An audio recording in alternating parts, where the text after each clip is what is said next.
সুপ্রিয় ও মৎস্য খামারি ভাই বন্ধুগণ, আসসালামু আলাইকুম। আশা করছি আপনারা সকলে ভালো এবং কি সুস্থ আছেন। তো বেশ, আপনারা যারা নতুন বছর নতুন পোনা উন্নত মানের দেশি মাগুর মাছের পোনা তো চাষ করতে আগ্রহী আছেন, তাহলে অবশ্যই রিকোয়েস্ট থাকবে ভিডিওটি শুধুমাত্র আপনার জন্য। তো আপনাদের মাঝে নিয়ে আসলাম বড় সাইজের পোনা, উন্নত মানের দেশি মাগুর মাছের পোনা।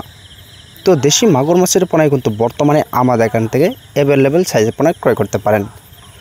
তো আপনারা যারা বড় সাইজের পোনা তো চাষ করতে আগ্রহী আছেন, তাহলে অবশ্যই এরকম সাইজের পোনা চাষ করতে পারেন। তো বেশ, অবশ্যই আপনাদের মাঝে থাকবে এবং কি ছোটো সাইজের পোনা। তো যেটা দেখানো হচ্ছে এটা কিন্তু আপনার 2 ইঞ্চি 2.5 ইঞ্চি সাইজ। তো আপনারা যারা 2 থেকে 2.5 ইঞ্চি সাইজের তো উন্নত মানের তো দেশি মাগুর মাছের পোনা তো চাষ করতে আগ্রহী আছেন, তাহলে অবশ্যই এই সাইজের পোনাগুলি আপনারা আমাদের এখান থেকে সর্বোচ্চ কম রেটের ভিতরে অর্ডার করতে পারেন। তো এবং কি থাকবে বড় সাইজের পোনা, সাইজ থাকবে 3 ইঞ্চি 3.5 ইঞ্চি সাইজের পোনা। তো আপনারা যারা বড় সাইজের পোনা তো চাষ করতে আগ্রহী আছেন, তাহলে অবশ্যই এই সাইজের পোনাগুলি চাষ করতে পারেন। তো দেশি মাগুর মাছের পোনায় কিন্তু বর্তমানে অ্যাভেলেবেল সাইজের পোনা চাষ করতে পারেন। তো ভিডিওটি এই পর্যন্তই।